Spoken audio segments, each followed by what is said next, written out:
It's Reality Check with Craig Price.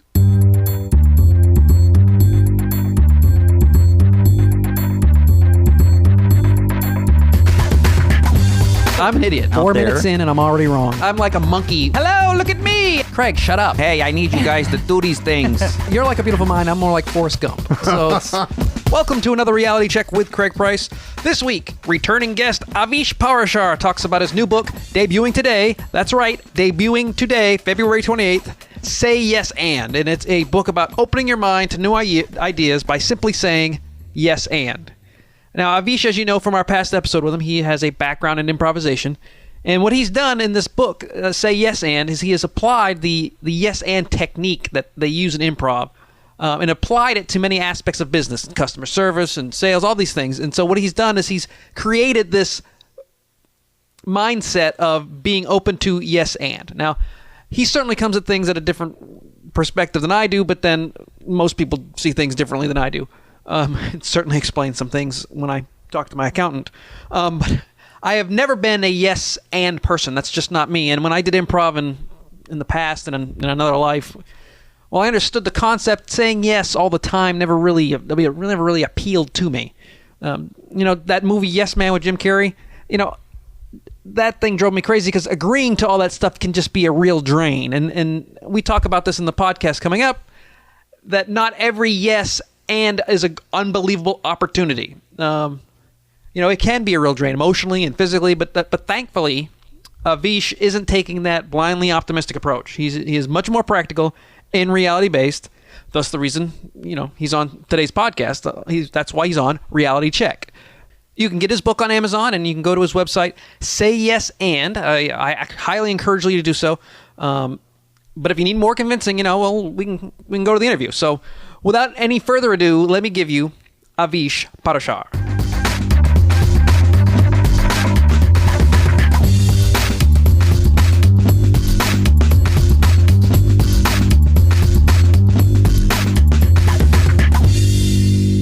Improvise to Success was your first book. Yes. And so this one's a slightly shorter version. Yes. Not version. It's a slightly shorter book than that one, but it's all on one topic. So how long did it take you to write this beast? Well, it depends what you mean by how long. I think I had the idea like 3 years ago. Actually started doing something about it 2 years ago in the summer of like 2010. And I probably got it about 70% done in a few months, just writing every day, every other day. Or maybe even 80% done. And then as procrastination happens, it's going that last little bit, which is always the hardest. So revisions kill me. Yeah, well, mine wasn't even revisions. I just had to finish writing a few sections and things like that. And I just procrastinated, made some other things a priority. And so it wasn't until, must have been a year later that I finally said, all right, I got to get this done. So, from conception to completion, it's probably 2 to 3 years. But when you're looking at just the writing time, maybe 3 or 4 months. All right. Yeah, no, that sounds just about right. Yeah. I had a very similar situation. That's why I was asking, because I've only written one book and you have written 2. So I wanted to see how, for me, writing a second book is not scary. It's just, it's more of a dread. I don't fear it. I just don't want to do it. So it's more of a, oh my God, do I really want to go through all that again? Did you find the second book was easier than the first one?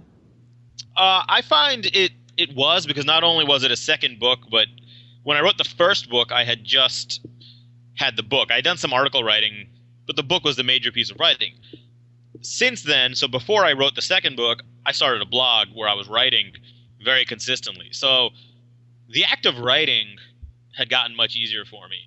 Oh. There's still that resistance that pushes me back from putting the butt in the seat, and that's one of the yes but type things, from actually following through. And I think the only thing that stopped me was, once I had my outline done, I just cranked out content, and then there was a few segments where I really wasn't sure what to write. It's one of those things where you look at the topic and you just stare at the screen like, I don't know what to do. And so rather than just... That's every day of my life. Yeah. Well, rather than doing what I recommend other people do, which is just write something no matter how horrible it is just to get it done, I procrastinated, and that's where my challenge came from. But it's here. It's in my hand. I'm physically holding it. And for those of you who don't recognize the voice, past guest Avish Parashar is here with us with his new book, Say Yes And. 2 little words that will transform your career, organization, and life. And for me, those 2 little words usually start with an F and end with a U. But your life is a lot better than mine. So I'm assuming those 2 little words are yes and. Yes, those 2 words are yes and. I wouldn't sell yourself short. I don't know if my life is all that much better than yours, but yeah, it's got to be. Please let me have my dream, living vicariously through you, Avish. Excellent. Well, that's my goal. So. Yeah. Well, and I was reading it, and it's basically yes and is a very standard improv tool that people use to continue on with a scene, and you're basically saying you can apply this to continue the scene of your life, so to speak, if I wanted to use that analogy. Yeah, absolutely. In improv comedy, where you're making comedy right there on the stage, usually with partners, it's a really fundamental rule. Is if your partner says something to you like, "Good morning, honey. Can I get you some coffee?" You don't. It's called blocking. You don't say, "Oh, well, you're not my wife. We're actually at the office," because it totally destroys the reality you're creating. So you're taught to say yes to that offer, and then the "and" is adding to it. So this is just standard improv idea, and then what I've been doing since I started my speaking business is showing people how that applies to really many areas of life. Yeah, it's a pretty wide covering area. That's the good thing about your topic in improv. It can be used literally in every moment of your life if you know how to apply it properly. And yeah, and in fact, what I try to teach people is that it's not about saying yes to everything. What I mostly train and talk about is your initial response. It's when something happens to you or when something is presented to you, what does your gut impulse say? Do you think first in terms of yes but, or do you think first in terms of yes and? Doesn't mean you have to eventually say yes and agree to it. When you can change that mindset though to reflexively thinking yes and, I think it opens up a lot of possibilities. I'm more of a no wait kind of person. You're a yes and I'm a no wait, but but the one thing I do like about you, Avish, is that you do recognize the fact that it's not just agreeing to everything. No, it's not. I still say no a lot, and I still say but a lot. People hear my program, and then 5 minutes later they go to this point, and 5 minutes later I'll say but, and people start laughing. So now I make a point to say that this whole thing isn't about never saying no or never saying but. It's just how do you approach things. And I think you can say it in your book, and is that the more you say no to things helps you prioritize and focus. Absolutely. Yes. But if you say no out of hand to everything that comes your way without giving things consideration and being open-minded, I think you may miss out on a lot of opportunities. And that's the consideration part is the part I think that you actually are showing more than other people who kind of praise yes. Because I get the feeling from a lot of people that they think that if you say no to things, that every single thing you say no to is this wonderful opportunity to do something that you've missed out on. When in fact, I know a lot more people who regret actions than not necessarily regret non-actions. I mean, they go, "Oh, I can't believe I did this. I can't believe I agreed to this, or I spent all this time and effort and energy because I got committed into the situation."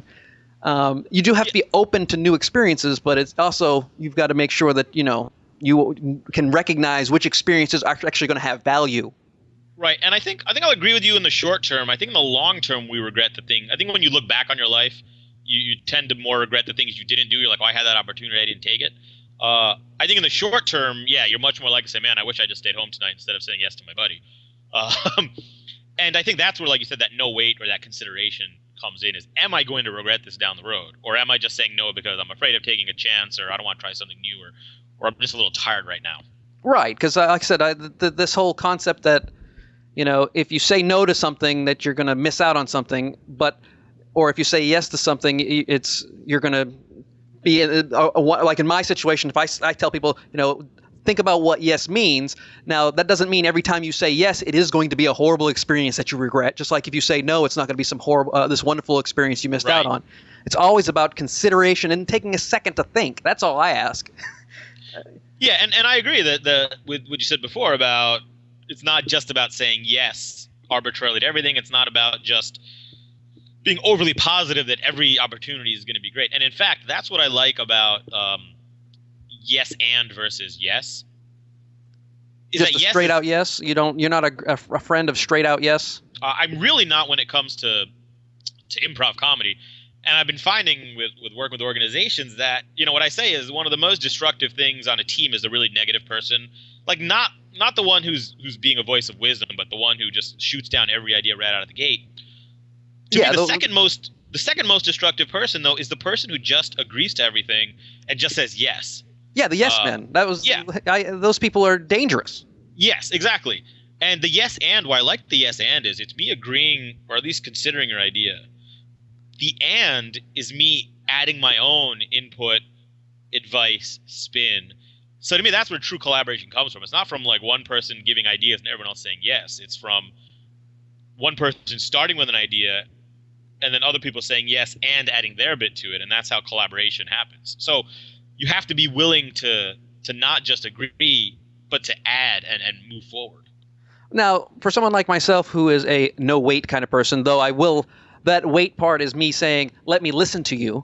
So it is giving. But for someone who's not a yes and person, what's the first step you can do to try to get yourself in that mindset? Because just say yes and more often, it's not as easy as it is to say it. Even you yourself admitted that you writing the book, you did have some procrastinations at times. Oh, yeah. And So I teach this, and it's still a constant battle to not say yes, but sometimes. It's like building any other habit. So what I tell people is, it starts wait till your with friends awareness. do it. Yeah. It starts. Wait- It's wait till your friends do it, and then get hooked on the drugs, and then just like you any give a other little habit. taste, and I learned it by watching you. Oh, the good parent one. That's a nice one. Yeah, I don't know who's gonna remember that PSA. I'm glad you did. Oh yeah, it's after school special material right there. Exactly. So it starts with awareness. So it's even if it's after the fact, it's just paying attention is the first step to how often you say yes but, whether it's literally or intentionally. Like you may not use the literal words yes but if you constantly shooting things down or refusing to try new things, then you're figuratively saying yes but. So that's the first step is just noticing after the fact. The second step, once you've gotten good at that, is noticing as you're doing it. I'm not even suggesting that at that point you have to change it. But I'm at a point where almost every time I say yes but to someone, I at least consciously am aware that I'm yes butting them. I may choose to continue yes butting them, but I'm not. I'm at least aware of it. So it's more of a mindset, which I wish more people would do, is just become more self-aware. I mean, just know what you're saying, know what the other person is saying. That's the first step, because a lot of people just rattle off stuff. I get accused of this, even though they don't realize I'm actually listening and rattling off stuff at the same time. That's impressive. But it's a curse sometimes. But it's one of those things where I know what I'm saying, and I kind of know what the reactions are going to be at sometimes, but I'm still going to say it because I think it needs to be said. But if it's something I need to change, at least I still have the ability to somewhat go back and hear myself go, well, how did that conversation go? And honestly assess how I reacted in that after the fact. Yeah, and when you say wait and listen, that's the first step in awareness. Is I think the world would be a better place if people would just learn to not respond impulsively, to actually pause and listen and think before they open their mouths. I think the yes but and a lot of other negative responses are just people getting defensive and opening their mouth without even thinking about what they're going to say. Plus, we're in an American society that fears silence. Well, very true. A gap of silence. See how awkward that's getting? I know. It's just you're like, wait, yeah. Just the fact that I didn't say anything for 3 seconds. A lot of people get kind of antsy, and I think that we haven't gotten to a situation. And I'm guilty of this as well. I again, self-aware doesn't mean I always take heed of it, but it's one of those things where we fear silence, because if we're not talking, we're not showing we're engaged, which not necessarily means you are, but we're also not showing that we're paying attention and that we're smart and that we know what we're doing. Yeah, I agree completely. And I think if people get more comfortable with silence, and I think that, if your initial impulse is to disagree with something, there's this fear that if I don't, my silence implies agreement. Yeah, so tacit approval. Yeah, so you have to argue back. And it's totally okay just to listen. And in fact, I use this one story. The worst argument I ever got with someone in my life was they were upset about something, and they were going on, and I just kept my mouth shut. And then finally I had enough, and so I said something back, and in my head it was that thing where, like, all right, I'm just going to shut you up with this one line, this one comment. And of course, as soon as I said that, everything just escalated much beyond what it was before. And I'm like, our ability to just let things go can really reduce our conflict and our stress if you're just able to be quiet and just think big picture as opposed to just jumping in and fighting back to every – like, you don't need to fight every fight. Yeah, pick and choose. Yeah. And one of the topics, you have a whole chapter devoted on it, is about fear. Mm-hmm. And I think that is what you're talking about, is that fear, that silence equals fear to some degree, but also we don't say yes and because we're afraid of what will happen. Being negative thinkers, we're going to assume the worst a lot of the times anyways. But which is why people say yes, but. Well, or no, but. I usually hear more no's in my life than yeses. But it's one of those things. So how does fear play a role in the yes and process? Well, yes and is inherently more fearful in my opinion because yes but allows you to stay in your comfort zone.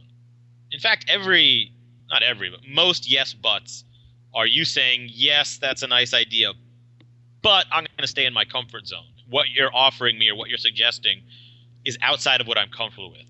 So to say yes and is you're saying yes and I'm going to step out of my comfort zone into this new thing.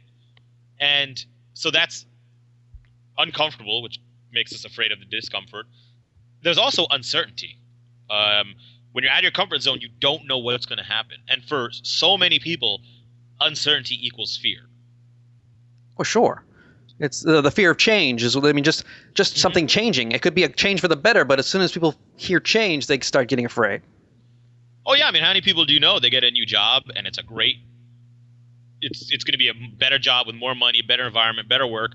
And the day before, they're like stressing out because they don't know and it's change. Right, and they want to make good impressions. They want to make sure that they start off with a good foot, and people don't think that they're idiots or don't know what they're doing or shouldn't have been hired or whatever. Right, so the mind runs through all those things. They start freaking out, even though it's a change for the better. Absolutely. So, that's the first thing is you got to get over the fear of saying yes. Yeah. And now fear can be a very valuable tool. It does definitely. Fear is what makes you leave a burning building. Correct. But fear is also why people sometimes drown in rivers when people throw them ropes. So, because they're afraid to move from where they are because they don't know what to do. So, when you use yes and in a lot of different ways, like I said, this is definitely universal. And I know that you really wanted to get specific in some business aspects because this is your business, yes. And you find it's very valuable in the workplace. So, give me a situation. Like customer service, and that's the big one. Most people either have to deal with a customer as a customer service rep, or they are customers and have to deal with other people. So how can yes and be useful in a customer service situation? Yeah, and I think yes and has a lot of business applications. I think customer service is the most obvious direct line, and it simply is if when you're interacting with a customer, if you will just have that default or automatic yes and response as opposed to a yes but response. And what I tell readers to do, and what I tell audiences to do, is to think about one of or some of your worst customer service experiences the ones you look back on like that was treated horribly. I guarantee you there was a mentality of yes but is what you were facing. It's yes but you should have returned this earlier. Yes, but I can't help. Yes, but this is not my job. Yes, but that's not our policy. Oh, yeah. I hate it when it's not my department. Yeah, exactly. And those are all yes, buts. And then if the flip side, though, if you think about scenarios where you receive great customer service, even if you were in the wrong, but someone really helped you out, left you with a great impression of the organization and of them, there's almost definitely a yes and behind it. Yes, here's what happened to you, and here's what I'm going to do about it. Now, sometimes that takes that person innovating a little bit or taking some initiative and moving beyond what their initial job function is. But that's what great customer service is. And in fact, when something goes wrong, which is one of the big premises of my speaking, is how do you react when something goes wrong? those moments are opportunities to really shine. You can look like a rock star if when something goes wrong, you handle it well. And to me, that's using yes and that's what we look for, and not only just in employees, but in leaders as well, as people who are cool under pressure. And that doesn't mean they're not ranting and raving and yelling and screaming. That maybe that's different between cool under pressure means they are able to get things done when things are crashing around them. I find the whole, certain people express themselves different ways. That doesn't mean they're not cool under pressure. They just may be a little more louder. Right. They may be louder during an emergency than you'd like.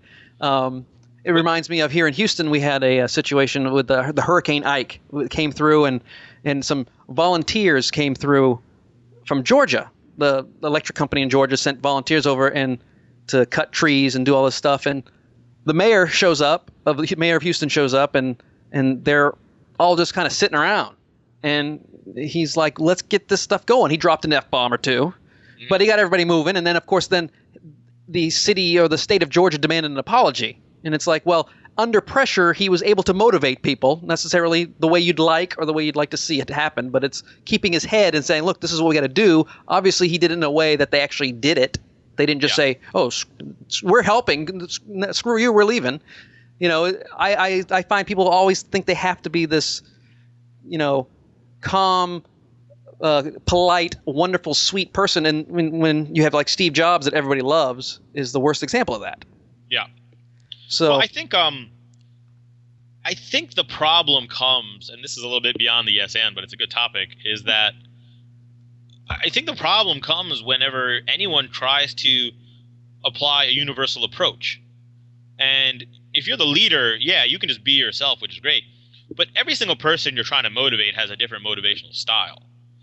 And some of those people are going to shut down if you rant rave. At the same time, some of those people are going to ignore you completely if you just stay totally quiet and like totally calm. And I think the best leaders are the one who understand their people and understand the times and places where they need to express passion and rant, and the times when they need to be calm and controlled. It's just like you need to pick and choose your yeses and your nos. Exactly, yeah. Well, did I just say pick your nose? I did not mean to say that. But yes, picking your yeses and picking times to say no are just as valuable. And I think that's definitely what you're trying to come across here. Now, one of the situations that you were talking about is how to build a yes and organization. So not only is it just an individual, where you're trying to work on yourself to be a better person saying yes and, but how can you get others to start buying into this process? Well, it comes down to having everyone or a majority or at least a bunch of the people in your organization turning into yes and people, which is the easiest thing to do if you're the one in charge, whether it's you're at the top of the food chain or if you're a manager with your people building your department, because you can kind of force people. You have that power where you can lay some ground rules and get people to buy into that idea. The next most difficult level is when you don't have power over people, so it's kind of your peers and colleagues. And it's a lot harder then when you can't force people to do it. So my recommendation there is to be casual and conversational. I don't know if you feel this way, but again, the yes but response that I feel sometimes is when someone comes at me with too much passion about an idea, my initial response is like, ho, slow down there. It's the fanatic. The fanatics scare me. I like people who are a little bit more measured.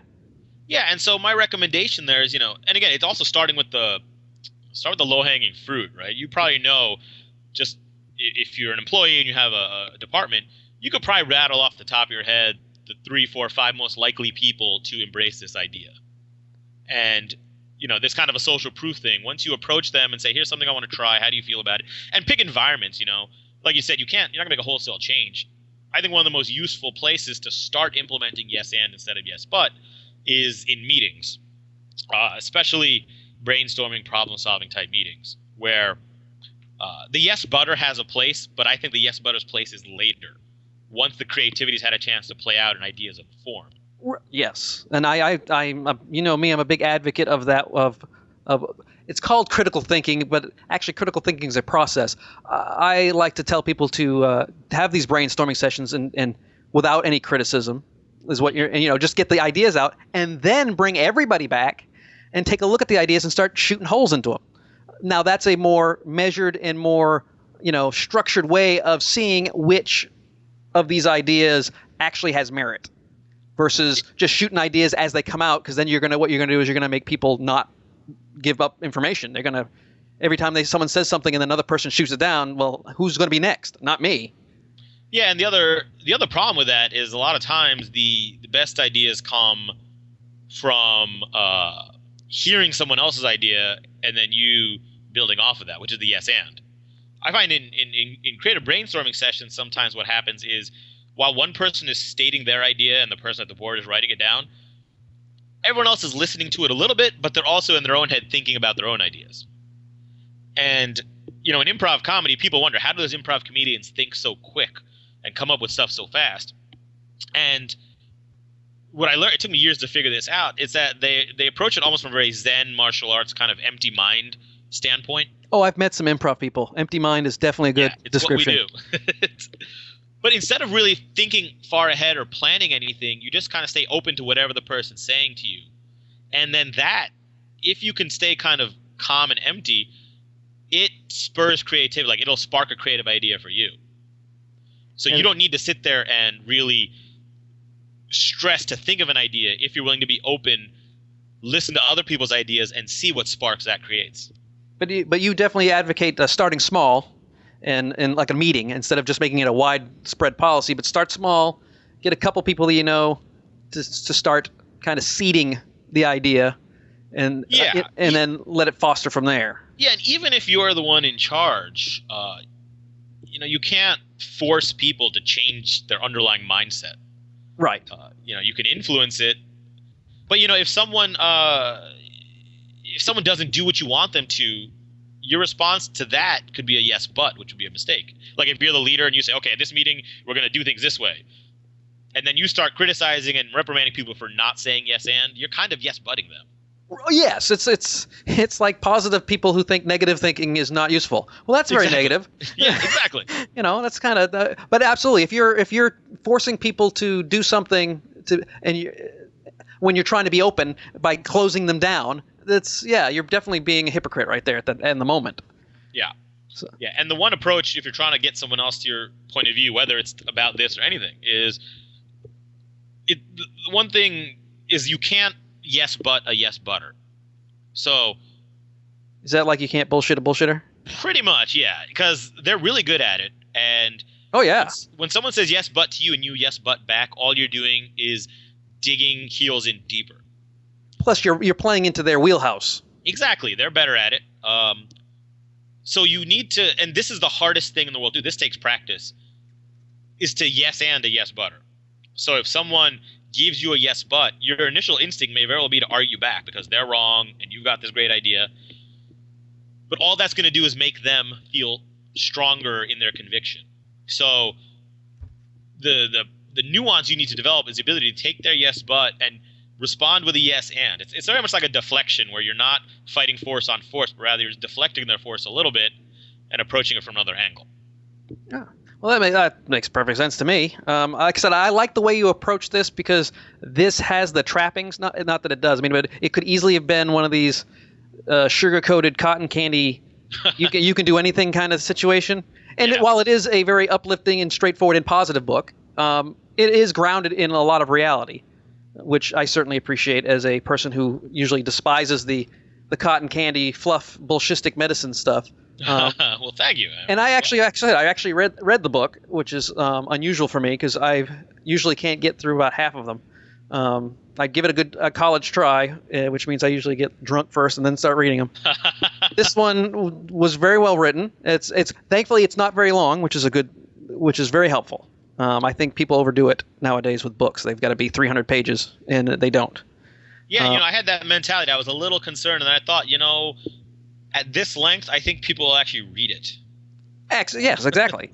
and you already came out with a quote unquote real sized book. True. Like I don't want to disparage this one. This is a very good book, but I mean, your first one was a full length. I think it was 160 pages or something like that, and this one is more. It's about 100 or so, and it's easy read. It's well done. I'm glad things are going. Is there a way that people can get it? That's the key. Where can we get this? Yes, absolutely. So the website is sayyesand.com. And it's available starting today. Starting today, and just the quick promotion is if people buy it today, I'm giving basically the store away. So if you go to sayyesand.com and buy it, there's all sorts of bonuses you get just as a thank you for buying it today. Is there a time limit on that? Yeah, it basically ends today. So it's if you can get it by midnight, February 28th, then you qualify. So if you're listeners now, don't delay and go get it.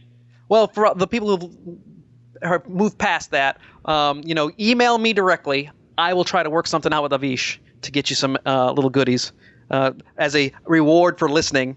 Absolutely, yeah. Definitely send Craig an email and we'll hook you up. So, Avish, I really appreciate you taking time out of your busy schedule to do this. I'm glad that you said yes and when you brought it up.